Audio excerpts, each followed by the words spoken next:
All right, episode 46. Trying to find our groove again into the new year. What do we have? Actually, a lot of things happened right after our last podcast, which I feel like we're going to end up being catching up, feeling a little bit behind. But anyways, still a lot of conversation going on about the inauguration and the who's who of who was actually allowed and present within the rotunda. So I'm sure everybody's seen the pictures that have gone viral about that. So we'll talk a little bit about that. Samsung had their big Unpacked event this week, so we'll cover a little bit about that. Tech world in turmoil. China has released their version of basically ChatGPT. We'll just say DeepSeek. I'm sure anybody in tech circles has probably seen some mention of it. So we'll speak a little bit about it, not too in depth, but just it's just kind of interesting to see what's going on. Poor Nvidia could be impacted. So that's mainly what we'll talk about. And yeah, that's it. And as always, other random things might come up. Crazy week with Trump being inaugurated on Martin Luther King Jr. Day. And then I think he signed like a record executive orders in his first day. Yeah. It was Trying to do all these things. Oh yeah, man, that was only this Monday, wasn't it? Mhm. This has been the longest week of like all sorts of things going on. Yeah. That's why it's felt like forever. Yeah, I mean, one of the big ones was how Trump signed an executive order to get rid of birthright nationalization. Yeah. That's one of the first things I remember learning in elementary was around the Constitution, and it's called just solely, meaning right of the soil. And basically, if you're born on American soil, you have the right to be a citizen because you were born here. And then you've got just sanguinis, meaning right of blood. If your parents are citizens, then you have a right to be a citizen as well. So those were the two ways to have like more naturalized citizenship. Yep. From the Constitution. And so when President Trump signed the executive order to essentially get rid of that, yeah, it was interesting. But a federal judge here in Seattle blocked the executive order temporarily until they can bring it to, Congress and other people. Yeah. Interesting times, but yeah, we wanted to talk about the inauguration itself, and related to tech, things were making waves on how the biggest tech CEOs were sitting in the front row at the inauguration. Yeah. You had Zuck, you had Sundar Pichai from Google, you had Elon Musk, of course, Jeff Bezos with his wife also making her own headline. Fiance. Yeah. And did I miss anyone that was in that front? No, I think the easy way to remember it is the $1 trillion market cap. The $1 trillion market cap, yeah. So they were front row, but then also Tim Cook, TikTok CEO, Zhu Shu, and Sam Altman were also in attendance, I'm sure, along with many other prominent faces. But this just shows kind of the difference in how Trump is going to be operating in his next 4 years. Apparently, it's very non-typical of something like that to happen at a presidential inauguration. Yep. And it's stirring the pot. I think personally for my stocks, I think it's good because that signals maybe some cooperation and kind of bullishness in the Trump administration as it pertains to tech companies. But also he was quoted saying that, they donated millions, but they won't get anything from him in return. Like his focus is just making a great America. And they play a part in that. Yeah, interesting. It's just when you see the pictures or the video, it's just very interesting how they were all in the front, as you said, like even like in front of the cabinet members, etc. Right? So it's like, okay. I saw one comment was like Jeff Bezos' fiance. Like none of the cabinet or senators or some sort were allowed to bring their wives, yet Bezos' fiance was allowed in, right? Yeah, people was pointing. I thought Priscilla was there too, Zuck's wife. She was there. She She was was sitting there, next to but him. but she wasn't next to Zuck or No, anything. she was sitting next to him. I remember Oh, because was she? Okay. there was that. Wow, and he still managed that glance. Yeah, exactly. That's what it was. Um, but anyways, yeah, it's just very interesting, right? Not just that it was moved from outside to inside to this cozy little inauguration, but yeah, all the billionaires were present. So I mean, we'll see. I think the one thing that came out of that was the $500 billion investment that OpenAI is leading with SoftBank to build a AI center here in Texas. And so, that's just the first thing that came out of that. So we'll see what's next. Yeah. I was one person who hasn't been making the news that I s I feel is prominently missing, and I let me see if he was actually there, is Satya Nadella. Was he at the Yeah, inauguration? I didn't see him, but I saw interviews where it looked like he was in DC. So I'm not sure. Yeah. Yeah, So of all the, yeah, most maybe, powerful CEOs, he was the only one that was missing from this whole news wave. yeah, but maybe he wasn't. Maybe that's why Oracle got the deal. Yeah. Seems like Ellison was the cloud CEO present. I don't know. It's so weird.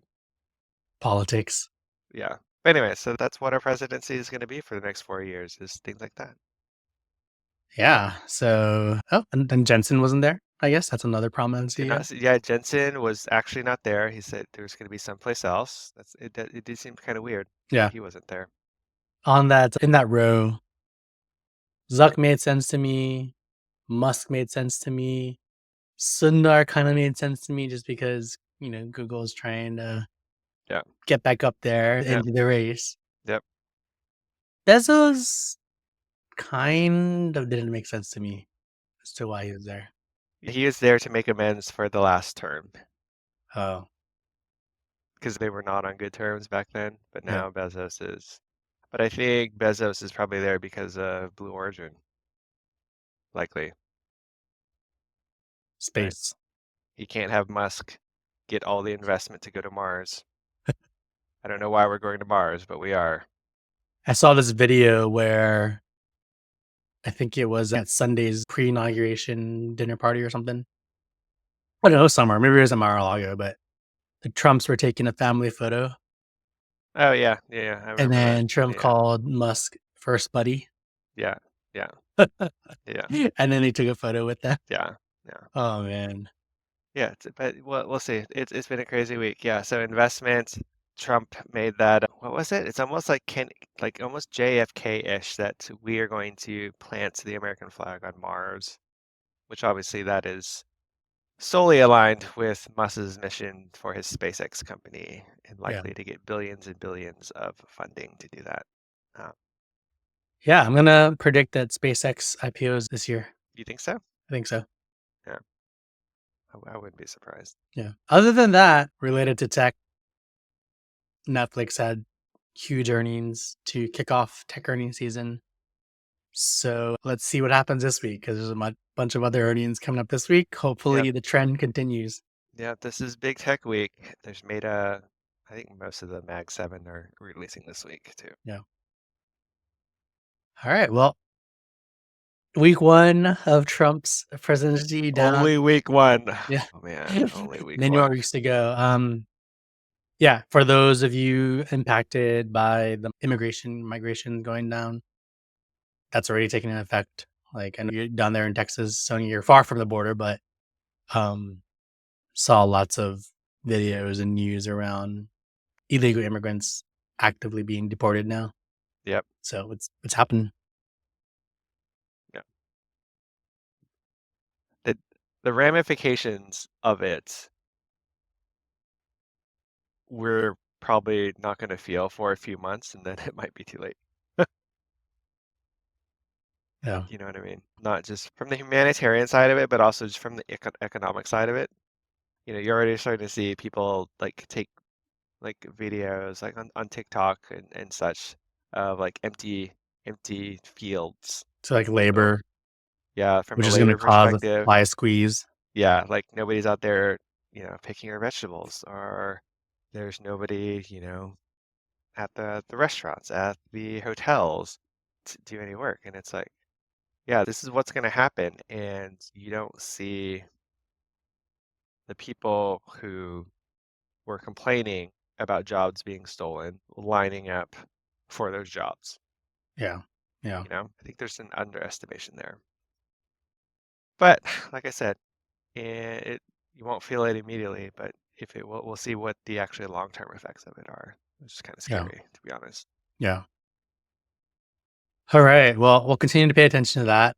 I agree with you. Lots of what Trump wants to do is concerning for the economy. Pros and cons, obviously, with every administration, but I think from what I have heard, more concerning regarding inflation and labor costs and Oh yeah, all that stuff. yeah. Like I went to buy eggs. I could have sworn they were like $5, but now they were like 6.50 now Yeah. over the course of like a week. I'm like, wow. There it is. Eggs are a different matter. So all the chickens are dying, but nobody knows about it because the health agencies have been prevented from communicating anything, which is also insane. All right. Let's move on to the next story. I wanted to briefly touch on Samsung Unpacked. Samsung Unpacked happened, and it's their yearly event that they announce all the cool things. The TLDR on that is my impression was they basically sounded like Apple, their presentations, their announcement flow, the products they launched. And I know all you Android lovers are going to, not like when I say that because it is true that many features are available on Android way ahead of the game before they are Apple. But I just think, Apple did set a way of presenting, which many people have mimicked. And whenever I hear big companies just following the same playbook, I'm like, just form your own identity. That's why I like Elon Musk in some sense, because he doesn't follow that format. He's just very unrefined, right? And he's just telling it like how it is Yeah, versus all this marketing spiel. When I saw Samsung's event, I was like, ugh. It sounded like the type of presentation you'd watch in like a movie where it's like very manicured. But anyways, I'm yeah, gonna stop digging on that. Basically, the main things from Samsung's event is they launched their new phone, but they also had a heavy focus on integrated AI, which we expect. And everything that they showcased was very much built to be like your personal assistant. They're leveraging Gemini because the platform is built on Android, yep, but it seems like you can do a lot more with it versus what you can with Apple Intelligence, meaning like ask it to do pretty much anything on your phone, yep, task yep, oriented. yep. So we'll see how that goes. And then the other thing that was announced was a new mixed reality headset. So I think companies are starting to see data around Meta and their Quest headsets. As you know, I have one and I love it. And Samsung is getting into the game. What are any thoughts on Samsung? I mean, I guess the most interesting is what you were mentioning is they kind of replaced their Bixby, I think that's what it was called, assistant in place of Gemini. And so I thought that was probably the most interesting move, making it the default, because one, it just gives Gemini a bit more reach, if that Yeah. makes sense, right? Because it used to only be on Pixel for the most part. You could download an app for it on Android phone, but it's not the same as actually being integrated, the default assistant. So I thought that was probably the most interesting move, is Samsung adopting that, because that has implications more worldwide. And yeah, I didn't see the headset announcement or whatnot, but Project Wuhan. Muhan, yeah. I mean, it looks cool. Like, I saw it initially and I was like, oh, that kind of looks like the Vision Pro. It does. Who knows how it actually will pan out, but I don't know. Maybe yeah. At this point, it's kind of like died down a little bit, the hoopla. Here's what I'll say though, like I use Chrome Mhm. browser primarily. Do you use Chrome or do you use Oh Safari? yeah, I use Chrome. Yeah. I use Chrome browser primarily, and based on what I've seen is it's a lot of it is going to build off of the Chrome OS. So that's interesting to me because while I like my Meta Quest 3S, I feel the software is just okay, and a Chrome OS software could theoretically be much better than a Meta Quest software because it's got all that they've been running it for a long time and it's more baked in, right? Yeah. And lots more integrations and plugins and Yeah. all that stuff. Yeah. So Yeah. But we'll see. This point, but overall, I didn't really see anything game changing that was launched. It's like an yeah, updated Galaxy Ultra S. What was it, the 25? It's okay. I agree. But we wanted to make a nod and mention since, we like It to is their cover biggest event. we gotta cover all the new players. Well, let's get into your juicy story here.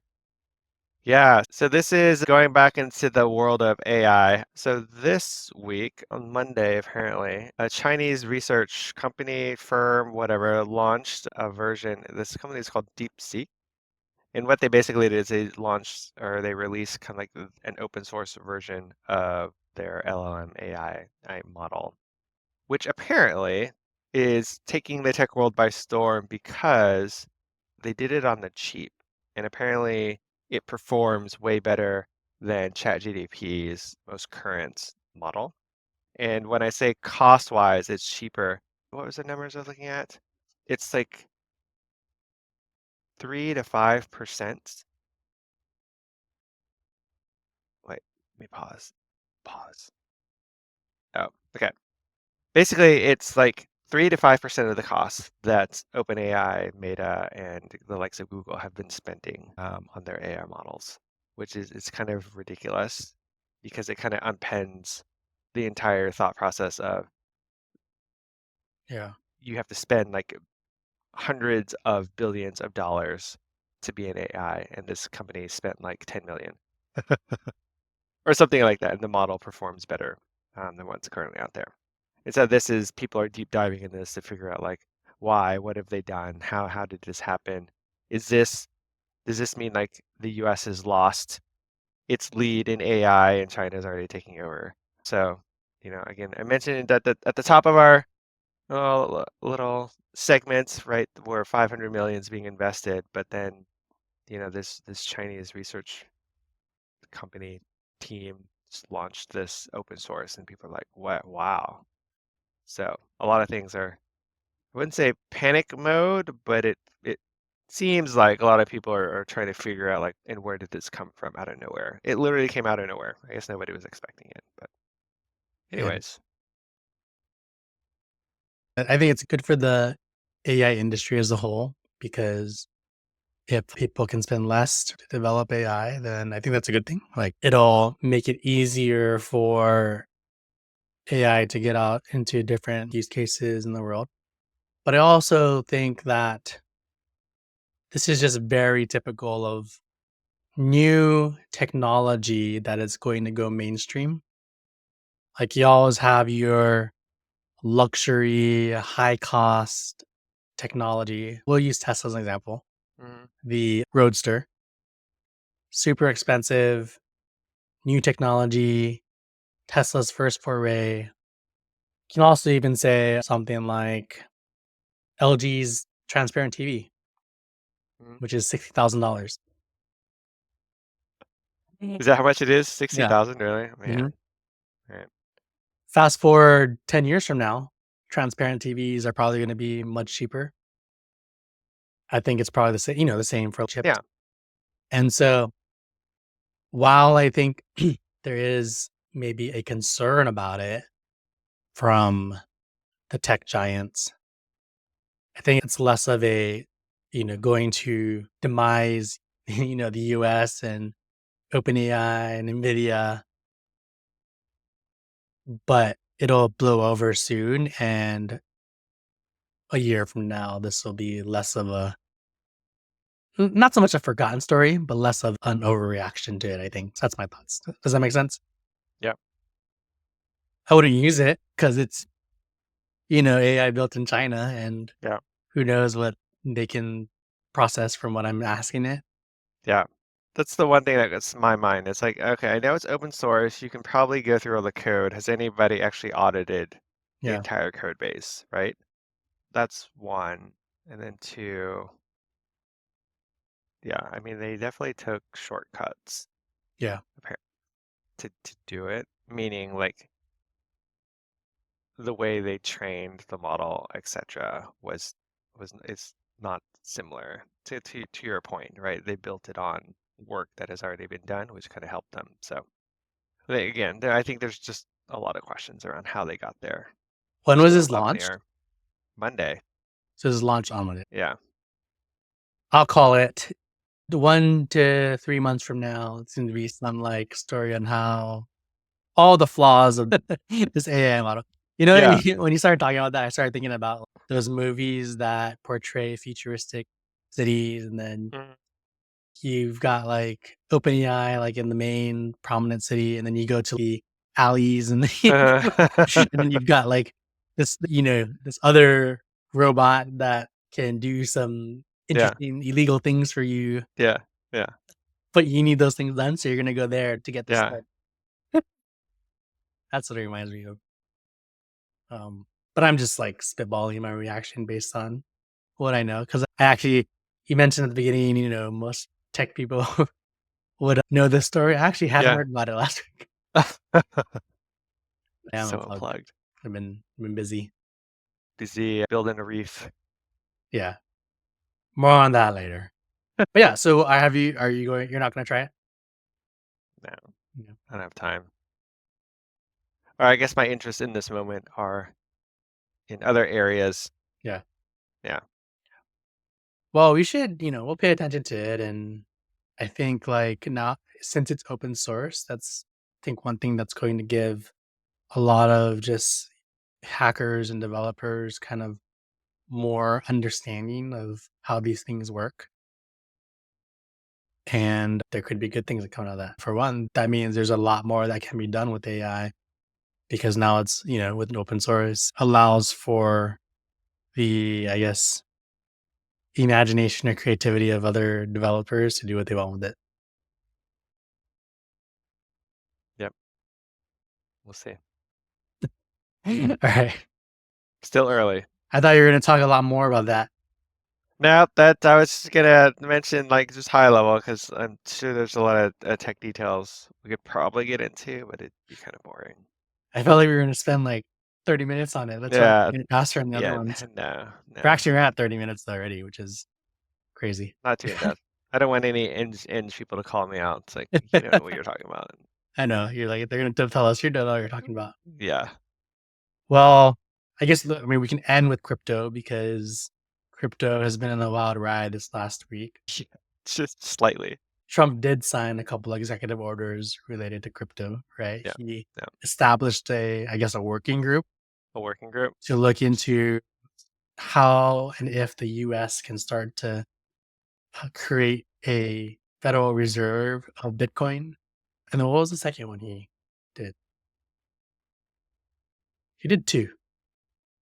He did. Well, one was a strategic crypto reserve, and the other one was, I don't know if there was another one. I mean, there were like 5 points on the executive order, but I think the general crux of it is that it sets up a working group to evaluate how crypto can be used Yeah. in the government. Okay. But yeah, so news wasn't quite what I think the crypto Oh, sorry. enthusiasts. I got it. Yeah. The second one was an executive order similar, but creating a group to draft new regulations for crypto. Yeah. Yeah. Regulations and holding crypto as a Federal Reserve were the two executive Yeah. orders. Yeah, not quite what everybody was expecting, but everybody, I guess, was wanting like him to actually say we're going to start a Bitcoin reserve, which this working group will come up with a proposal, I guess. So it's not quite there what everybody's expecting, but it's a start. And then how could I not talk about Trump's meme coin? Like literally after we filmed our episode, the Trump team decided to launch Melania meme coin and basically tanked the entire crypto market because of it. Because I think original people were saying, "Oh, Trumpcoin, he's just trying to, grift." off of everybody, and it was almost at an $80 billion, like topped out at like $75 billion market cap. And then they launched this Melania token for no apparent reason, which just basically sucked the wind out of everything. Like literally, if they had not launched it, I'm sure we viewed, sky high across crypto by the board. But once they launched Melania, then people were like, oh, he's really just trying to steal Milk money it. at this point. Yeah. And so now Trumpcoin is down to like 30 billion and Melania is on life support. So it was a bad move. Unforced error, I will say, in the crypto world. Well, I mean, I was listening to another podcast and they were right on saying, the launch of Trumpcoin is completely against his advocacy for crypto, because he's advocating for crypto, but launching Trumpcoin is exactly why, what gives crypto a bad rap. Yep. Is that people can do this, make millions of dollars, and then get rug pulled. Yep. Yeah. So I mean, yeah, we'll see. That's funny. I searched for Trumpcoin on Coinbase and it defaulted to Mexican currency. Really? Yeah. I wonder if that's because it only trades on USD though. Well, within Coinbase, you can change like your currency just to see how much it is, I guess, in your currency. Even though you don't need to, like conversion. Got it. It defaulted to Mexico for some reason. I wonder if it's because like it's popular in Mexico. No, I think. But $30. Trumpcoin is at 29.23, but it's been holding this support line for quite a while. Yeah. 30 billion. But Melania is at like $2. He traded a $50 billion market cap for $2 billion. Basically. Yeah. I stay away from that. Yeah. Trust me, it's not great. My SoFi has been rocketing. We'll find out Monday morning. Is that when they have earnings? Yeah. Not financial advice. Well, no, hopefully it goes up because I bought a couple of like $21 calls. Yeah. We'll see. I've been taking some profit on a lot of my stocks though, just to get prepared for a pullback. Yeah, it's been a terrible week. All right. Good stories for this week. Yep. We will talk to you all later. Please give us a like. We don't get enough likes from our viewers. Please leave us comments. Or just tell us what we're doing wrong. Yeah. We only get comments from scammers. But thank you for those who are watching our videos, because there are people watching our videos. Yep. And give us a like. Tell us what you want to hear. Tell us how to improve. And episode 46 in the books. Yep. All right. See you next week. See ya.